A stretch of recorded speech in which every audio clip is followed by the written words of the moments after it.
Добро утро, Бисари, повелете.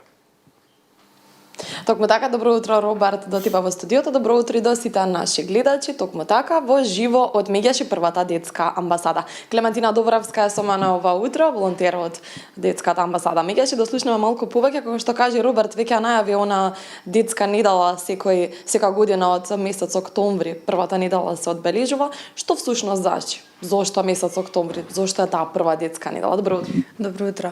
Ви благодарам за поканата. Детската недела секоја година се одбележува првата седмица од месец октомври. Детската амбасада Меѓаши практично 30 години наназад ја одбележува како практично и организација која што се залага за застапување на правата на децата.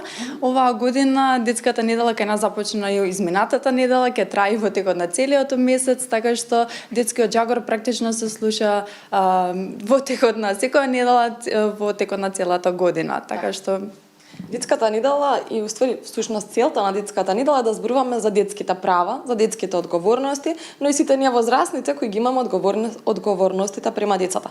Кои се детските права? Мислам дека детските права се добро познати на сите, од правото на живот до правото на образование, правото на изразување на сопственото мислење, на вклученост во образованието и во друштвото. Секако она што е актуелна тема и која што е многу скокотлива за самите деца кога ги практично во самите работилници кои што ги правиме е и нивните одговорности. Така што децата навистина, освен што си ги знаат своите права, ние тука преку активностите и работилниците кои што ги правиме со самите деца во рамки на целата година се фокусираме и на тоа да се ги опипаме и кои се тоа нивните одговорности кои доаѓаат практично со секое право. Сега сведоци сме секојдневно на прекршување на детските права. Роберт пред малку го спомена и случајот со детето со аутизам, верувам дека и ти го имаш слушното затоа што низ медиумите постојано се зборува деновите. Има ли тука прекршување на детското право? Да, апсолутно. Мислам, инклузијата практично е застапени правото на децата и со попречености ги имаат истите права како и сите останати деца со типичен развој. Ние во рамки на овој случај се обративме до надлежните институции, Народниот правобранител и очекуваме дека ќе има брзо разрешување на самиот случај. За жал, се почесто имаме вакви случаи каде што децата со попреченост се исклучени и од самата средина и за жал и во рамки на образовниот процес.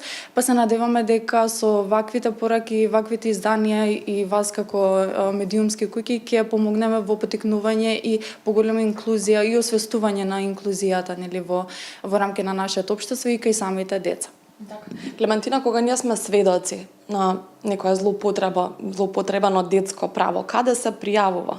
Каде можеме тоа да го пријавиме? Кога ќе видиме дека ете сите оние права кои што ти ги наброја, дека тоа се злоупотребува или се прекршува, каде се пријавува? Зависно од видот на прекршувањето на правото, меѓутоа Ало Бушевко, телефонот за деца и млади, кој што оваа година прославува 30 години, е место каде што децата и младите, а секако и поширокото и потесното семејство и образовниот кадар може да се јават и да го пријават секој прекршување на детското право. Во рамки на истиве работилници, повторно ќе се навратам во рамки на детската недела, самите деца ги носиме во просториве практично тука каде што се наоѓаме, каде што ние работиме, се со цел да им дадеме една визуелна представа како работи телефонот за деца и млади, за да можат да го пријават своето прекршување на нивното право или евентуално доколку имаат потреба од разговор да ни се јават. Телефонот е достапен 24/7 сега. Покрај правата на децата си имаат и одговорности, кои се пак одговорностите на децата?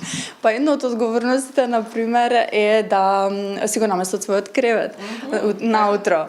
Исто така доколку појадуваат секако да си ја раскренат масата, како и одговорноста да одат на училиште, да бидат да учат и така натаму, да се вклучени во образовниот процес, така што како што кажав и претходно, за секое право си имаме и своја одговорност, која што навистина скокотлива тема за самите деца и ги потикнува на размислување, да, јас имам право, но ќе да видам која е мојата одговорност тука. Да. Благодарам за разговорот. Дали имаш совет, апел сосема за крај, па и до родителите, но и до децата кои што не слушаат во моментот? Па можеме да се едуцираме и да учиме кои се нашите права и нашите одговорности во текот и на целата година, не мора да користиме само детската недела. Благодарам многу за одвоеното време. Ви благодарам и вас. На овој начин, драги гледачи, го одбележавме, односно ја одбележавме светската недела на децата. Тоа е она што имавме да го кажеме ова утро со Клементина, да внимаваме како се однесуваме према децата, но и децата да внимаваат да ги исполнуваат своите одговорности. Тука е иднината затоа да ги чуваме. Секоја прекршување на детските права треба да сноси своји одговорности.